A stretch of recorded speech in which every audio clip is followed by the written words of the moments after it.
there anyone here who wants to speak with us?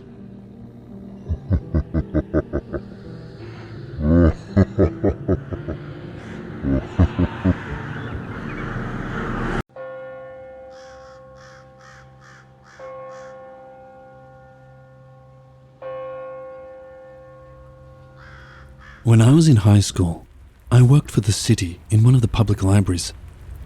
There were several of us high school students there. On Tuesdays and Thursdays, the library was open later, so we had a lunch those nights. One of those nights, my friend brought her Ouija board to work. There were 4 of us teens.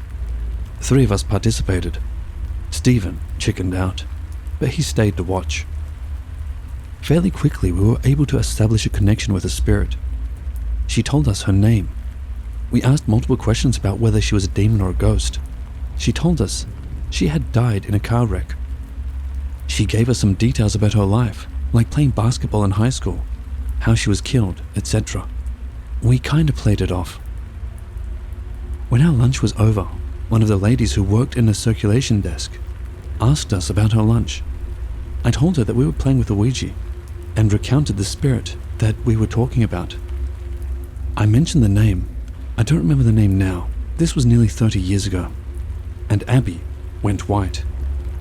She started to shake and sweat. Turns out she grew up with the spirit and went to high school with her. She was supposed to be in the car the night that the spirit was killed. There were 4 girls in the car. 3 were decapitated. The other was ejected from the car and died on the side of the road. Working in the library, I decided to do some research on microfiche. I found the newspaper article about the accident, cemented my belief that we had made a connection. Could my co-workers have been messing with me? Yes. I don't believe it though, due to Abby's reaction. It screamed genuine to me. Haven't touched a Ouija since.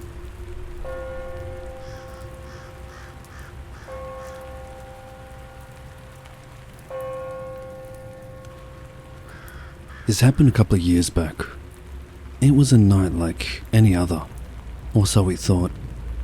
The breeze was gentle and the moon was shy behind the clouds, almost as if it were instinctively hiding from whatever was to come. 4 of us sat in the dimly lit room of my college dorm, surrounded by textbooks and takeaway containers. A normal setting that was about to witness something entirely abnormal. We were all skeptics, mind you. The Ouija board, an old dusty thing belonging to Sarah's grandmother, was meant to be a joke, a break from the relentless pressure of midterms. As soon as the lights dimmed though, an unsettling chill settled in the room that no amount of laughter could dispel. "Who wants to go first?" Max asked, the flicker of hesitation in his eyes betraying his nonchalant tone. "I will," trying to sound braver than I felt. My fingers settled on the planchette alongside Sarah's, both of us half expecting it to move on its own, though it obediently stayed put. "Is there anyone here with us?" Sarah whispered. Nothing. "Come on, spirit, don't be shy," Max joked, his smirk fading as the minutes ticked by in silence. Finally, the planchette moved, a slow, deliberate inch towards yes. Sarah's eyes met mine, wide with a blend of excitement and fear. Maybe it was just her, moving it for effect, I thought. But then, why did my own hands feel like they were being guided by an unseen force? "Who are you?" I asked the void that seemed to press in on us. The planchette began to spell out D-A-V-I-D.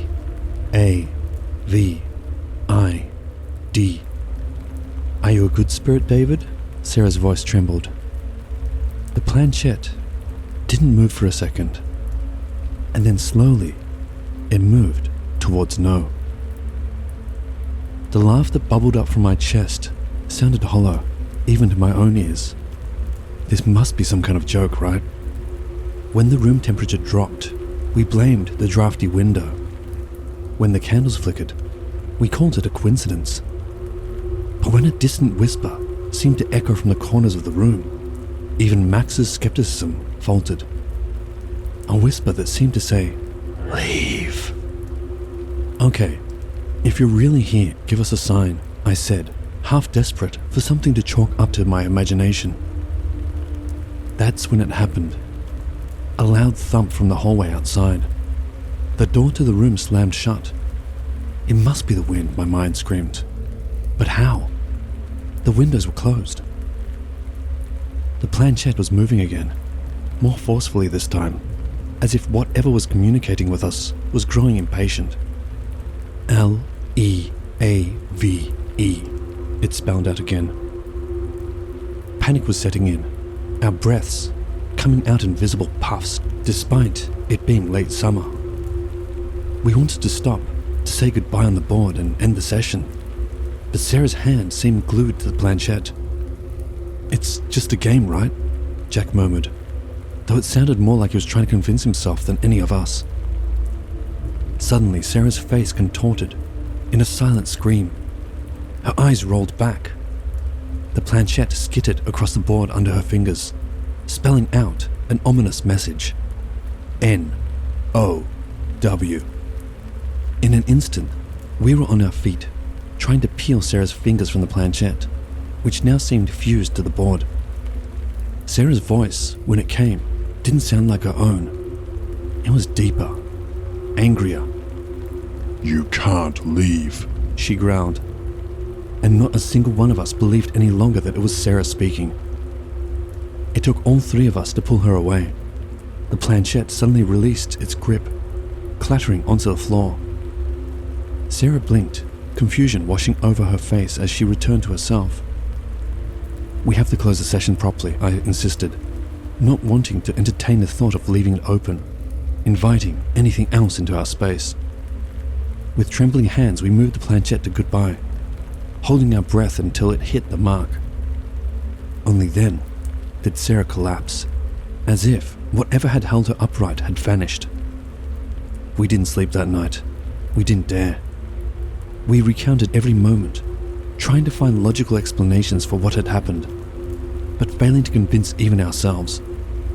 As the sun rose the next morning, it brought no comfort, no reassurance. We had touched something beyond our understanding, and the fear of summoning it again kept our skepticism firmly at bay. The Ouija board was burnt that morning, reduced to ashes in a desperate attempt to sever whatever connection we had unwittingly established. But even as we watched it smolder, we couldn't shake the feeling that what transpired that night would linger. An unseen mark etched deep within us. Our friendship survived somewhat. We speak less of college stress now and more of the whispering chill we feel when the world grows quiet. There are questions we no longer dare to ask because some answers we have come to realize are better left alone.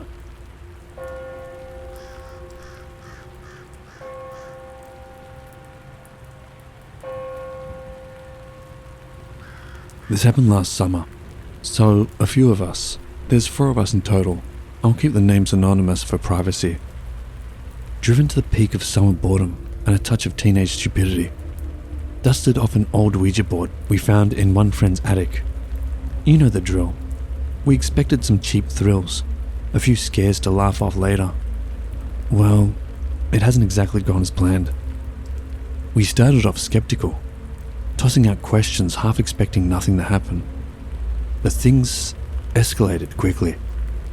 The planchette moved with a mind of its own, spelling out Remy when we asked for a name. I wish I could tell you we were just messing with each other, but the fear in everyone's eyes said otherwise. Now, here's where we screwed up big time. We didn't close the session. We didn't even think about it until it was too late. We just bolted when a freaky shadow appeared. And we've been on a downward spiral ever since. The worst part? One of our group, let's call her E, has been experiencing some pretty terrifying stuff. Unexplained noises, shadows lurking in her peripheral vision, and even a vaguely human figure appearing in photos with her, just lurking there in the background. It's wrong, and it's scaring the hell out of us. We're out of our depths here. Do we go back to the attic and try to say goodbye properly? Do we try to find a professional medium or something who can cleanse or, I don't know, do something to help us? Do genuine ones even exist? Whatever is happening, E is not herself. She's constantly on edge, jumping at shadows that are becoming increasingly more physical by the day. It's like this Remy is haunting her. But why? What does it want? I'm hoping some of you have had more experience with this stuff than a bunch of freaked out teens. We're truly at our wits' end, and any advice would help us more than you can imagine. We need to figure out how to fix this. How do you undo a Ouija mistake? Is E going to be okay? Please, if you have any insights or advice, we're all ears. We made a mistake and just want to make it right. Thanks for listening.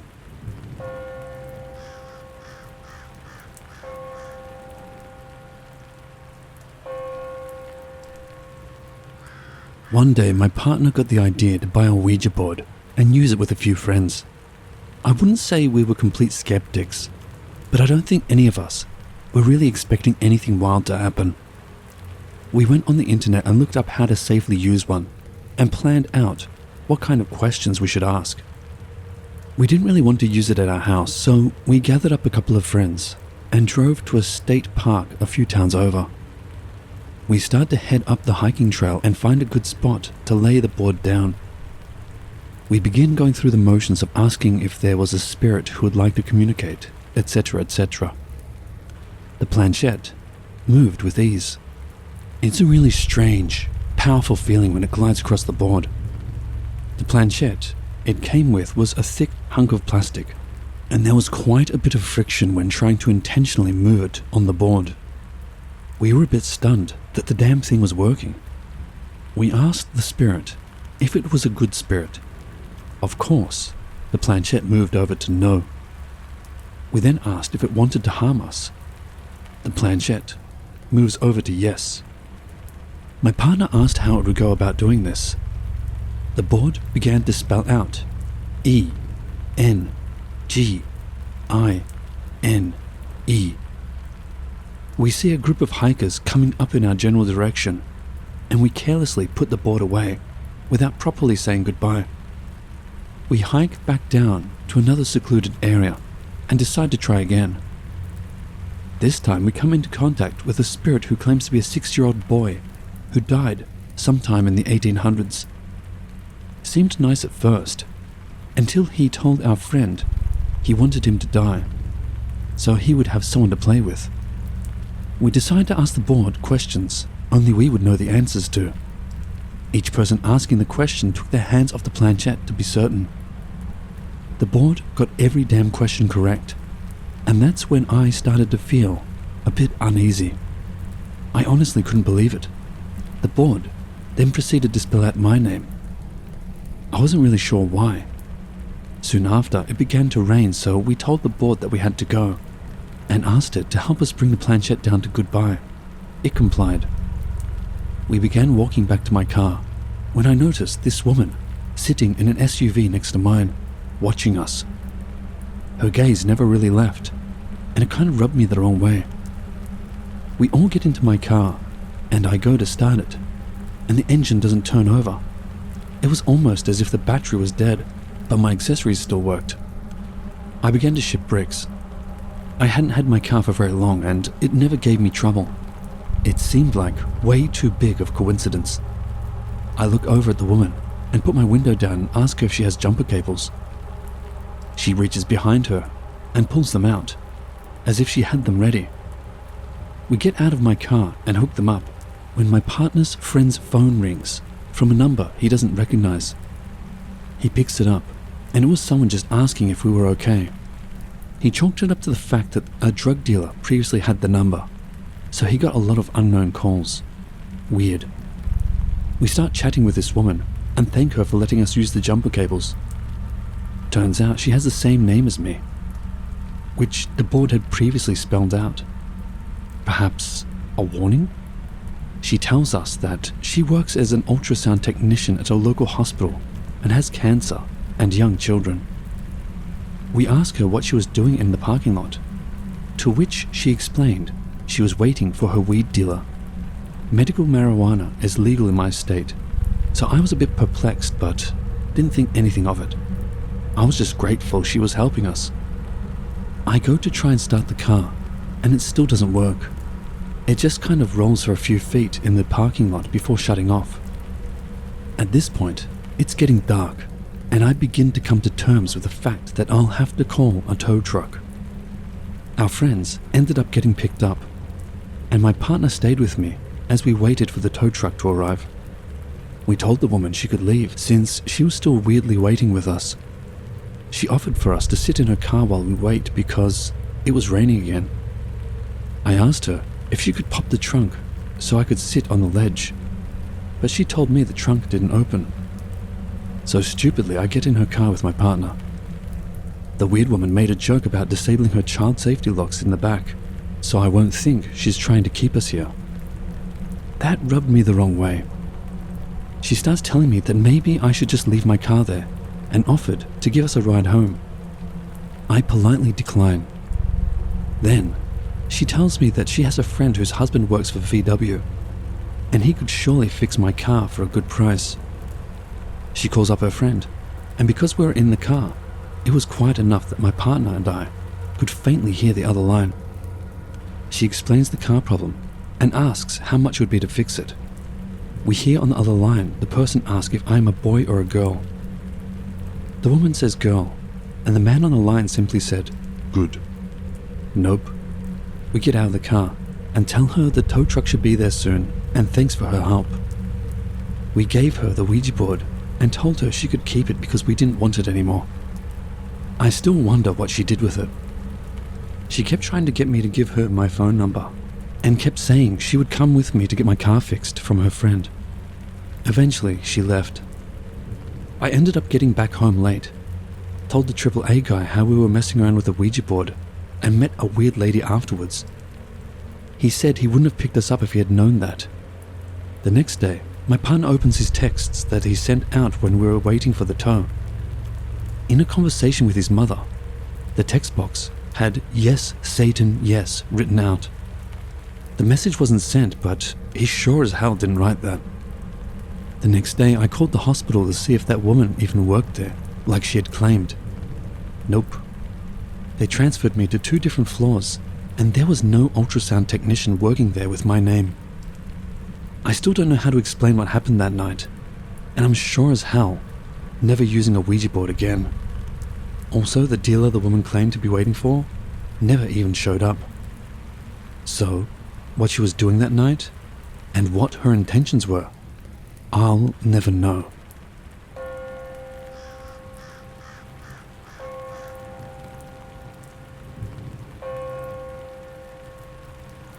Today I've mustered up the courage to share my own story, one that I've kept buried under a pile of teenage rebellion and goth phase memories.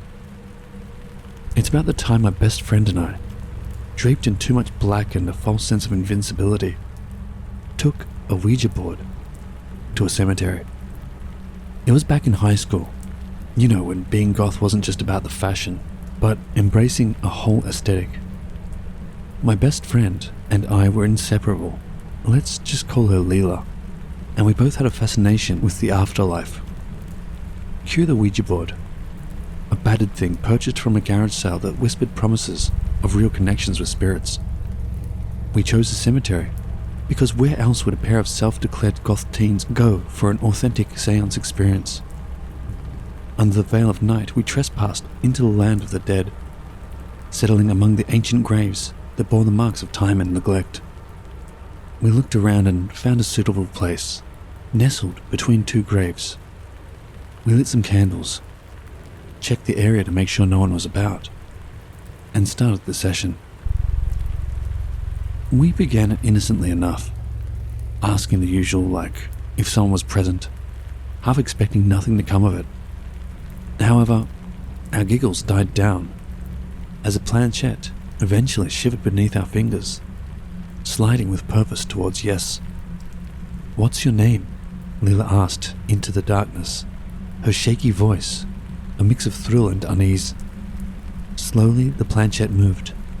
G, R, A, C, E. Grace. The air around us started to feel thick, and the cemetery, so eerily beautiful in the moonlight, felt suddenly menacing. Feeling bold, we pushed further. Grace, did you die near here? The answer was a swift, chilling movement to yes. This is the moment that, looking back, I should have felt unsettled enough to stop. But we didn't. This was what we wanted after all. A cold wind whipped through the cemetery. The trees rustled as if sharing secrets with the dead beneath them, our candles flickering desperately against the dark. It was then that Leela's laugh broke the silence. But it was edged with hysteria. Then, without warning, Leela's demeanor changed. Her hand on the planchette turned ice cold. Her eyes suddenly became blank orbs, reflecting the moon. The ouija suddenly flew from under our touch, held by an invisible force, and an ear-shattering scream filled the night. It was Leela's voice, but it sounded like a chorus of anguished voices. We fled, leaving behind the board and the candles, running from shadows that seemed to chase us. It wasn't until later, safely back in Leela's room, that we noticed the scratches on her arm, thin and precise as if by a needle, seeming to forming a word: stay. The weeks that followed were a blur of sleepless nights. Leela withdrew, plagued by night terrors and a shadow that seemed always to be within reaching distance. Her goth attire transitioned to sweaters and jeans as if she could ward off the darkness with brighter colors. We never spoke of it to anyone, fearing disbelief and ridicule. Eventually our lives returned to normal. Well, as normal as they could. The scratches fading into pale lines, the memories into uneasy dreams. But I still carry the questions with me. Who was Grace? Were we responsible for Leela's torment by waking her? And how many others, like us, find themselves haunted by an encounter they cannot explain? Has anyone else ever had an experience like this? How can you make peace with the past when it left such a haunting imprint?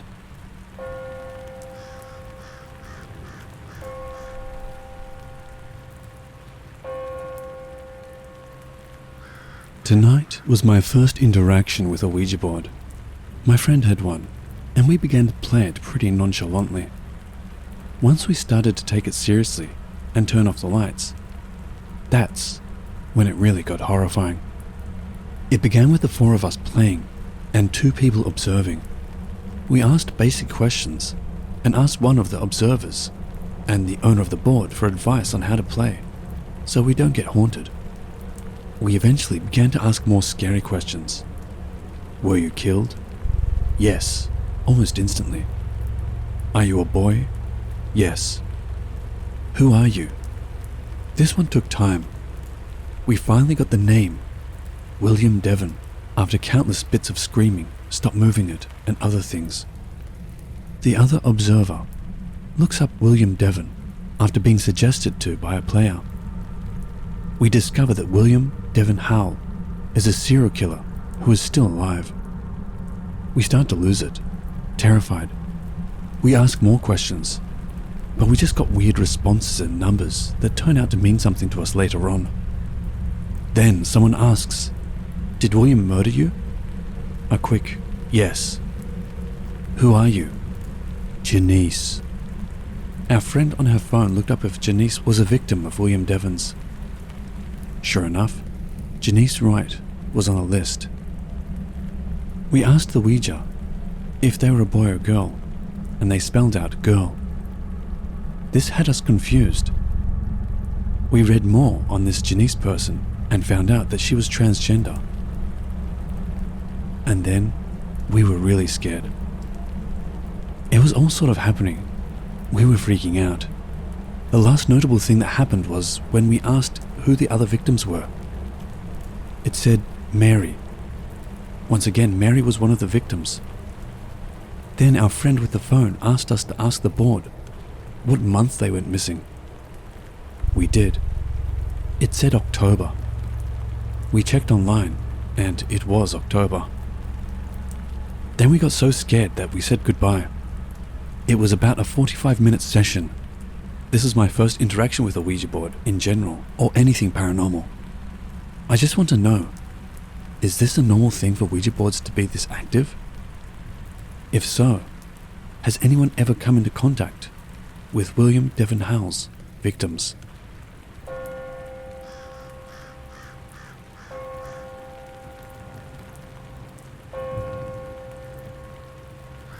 So this all started when I was in middle school. I was young and stupid, and seriously interested in the paranormal. I grew up in a religious home, and I am still religious. I have no explanation for what happened to me. I started experimenting with the paranormal with my friends. We thought it would be really cool to use a Ouija board.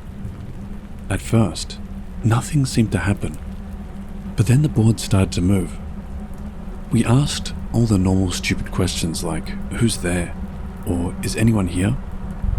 It moved really slow and steady. I was sure my friend was messing with me. I got spooked, and we threw out the board. But that isn't where it ends. Moving forward, I started having really weird nightmares. I would constantly wake up at 3 a.m. or not be able to sleep at all. I was basically a zombie throughout my day. There was one time when I was at home alone on FaceTime when I heard my mum yell my name. I yelled back and didn't get a response. My friend then reminded me that I was home alone. I immediately checked my whole house and no one was there. She heard the voice too though, so it couldn't be explained. I continued hearing voices and knocks and was still unable to sleep. There was one time where I was in my room doing homework and someone pulled my hair so hard, my head yanked back. I got so spooked, I ran to my dad and told him what happened. He obviously didn't really believe me. My brother started noticing weird things too, and that's when it got really uncomfortable. He and I were in my room, and I went to the bathroom. When I came out, his face was stone white. He claimed he saw a little girl run past my bedroom door. It couldn't have been me, because I used the bathroom connected to my room. We don't have any other siblings. Another time I was on FaceTime again, with a different friend, and I had my phone out in front of me while I walked into my bathroom. My friend called out, "What is that behind you?" And as soon as she said that, the lights shut off. I sprinted to my brother's room, and of course, nobody believed me again. The icing on the cake though was when I was asleep one night and woke up suddenly. It was 3 a.m. and I was completely paralyzed with fear. I couldn't move. All I could see was a hooded figure in all black staring at me in the corner of my room. Except it didn't have any eyes. I just knew it was looking at me. It started floating towards me and then pressed all of its weight on my chest. I couldn't talk or move. After silently crying for what felt like forever, I finally croaked out the word Jesus, and it fled the room through my door. After that incident, I told my mum everything about the Ouija board and the experiences, and she finally believed me. She could see how scared I truly was, and knew I wasn't lying. She immediately got to work and blessed me and the house. I haven't had anything that terrifying happen to me since, and I no longer live in that home.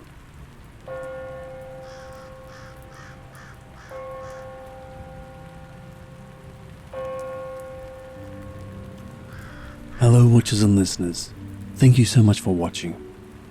If you have a story to share, please send it to my email in the description below. This channel is mostly made up of stories sent in by viewers or people they know. Another way to support the channel is to sign up for my Patreon, where you can watch my videos ad-free. More perks will be added in the new year. Also, I will be adding new designs to the merch store, so keep an eye out for that. Thank you all for your continuous support. And remember, Papa loves you.